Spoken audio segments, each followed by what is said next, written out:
Let's start with a puzzle. Imagine a weapon so powerful it could change the entire course of a war, but it never fired a single shot. No, we're not talking about some secret bomb or a futuristic battleship. This is a story about something way more fundamental: the simple ability to build. Today, we're going to dive into an engineering feat so incredible, so impossibly fast, that it completely shattered an empire's war plans and left its top commanders absolutely terrified of what they were really up against. Okay, look at this number. 20 days. That's it. On July 20th, 1942, out on some remote island in the Pacific, a job that military experts would have called impossible was finished in just 20 days.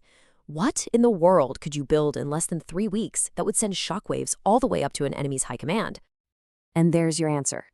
A 6,000-foot runway, long enough for heavy bombers, literally carved out of a thick, untouched jungle. And get this, it was done by just 387 men. Now, according to all Japanese military planning, a project like this should have taken thousands of guys several months. And yet, here it was, done in 20 days. This wasn't just construction. This was a message, a demonstration of a kind of power they had never even imagined. So that brings us right to the heart of it. How on earth did they do it? And, more importantly, why was a strip of dirt and coral more terrifying to Japanese generals than losing a battleship or an entire division of soldiers? Well, the answer lies in a massive, catastrophic miscalculation they made from the very beginning. To really get why they were so scared, you have to try and see the war from their perspective. Japan's entire strategy, right from Pearl Harbor, was built on a handful of key assumptions about America. And one of those assumptions about America's ability to build things wasn't just wrong. It was so spectacularly wrong, it would ultimately doom their entire war effort. What's so fascinating here is you're looking at two completely different ways of thinking about war. On one side, you've got Imperial Japan. They put their faith in something called Yamato Damashi, this core belief that the unique, unbreakable spirit of the Japanese soldier could overcome any material disadvantage. They truly believed that willpower and manual labor would win the day. And on the other side, the United States, which basically brought its entire factory floor to the battlefield. It was a war of spirit versus steel, of shovels versus bulldozers, and the Japanese had no idea just how massive that gap really was.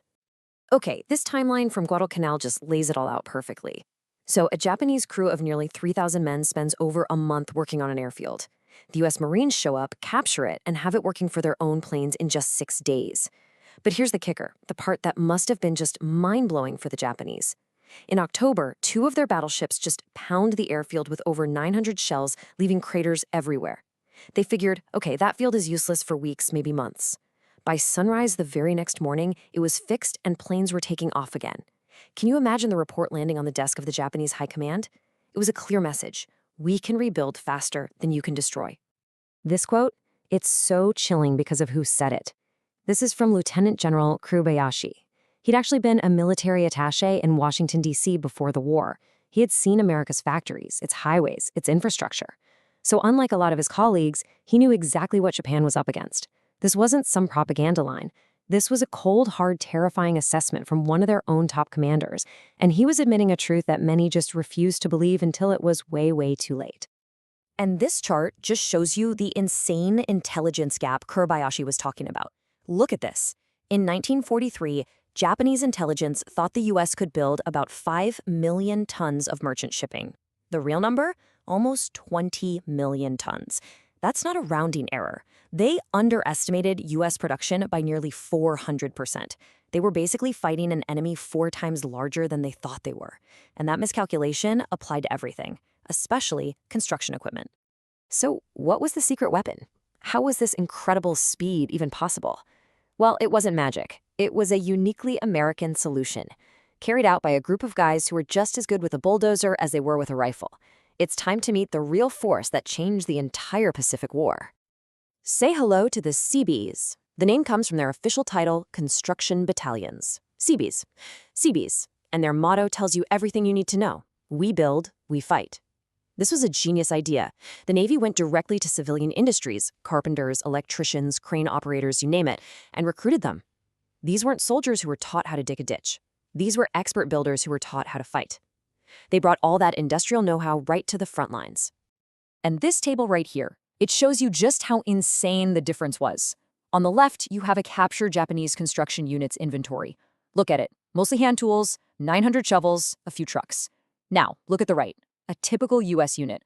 Over 140 vehicles, over 200 pieces of heavy equipment. This wasn't just a difference in numbers. It was a complete difference in philosophy. One side relied on human muscle, and the other relied on horsepower. And this machine right here was the undisputed hero of the Pacific, the Caterpillar D8 bulldozer. Let's put this into perspective. A single D8 bulldozer, with one Seabee driving it, could move more dirt in one day than 300 men with shovels. Just think about that. Every single bulldozer that rolled off a landing craft was like adding a small army of 300 laborers to the fight, and the Americans had hundreds and hundreds of them. And hey, you don't have to take my word for it. This quote is from a captured Japanese naval construction guy. You can just feel the resignation in his words. He's not talking about fighting spirit or bravery.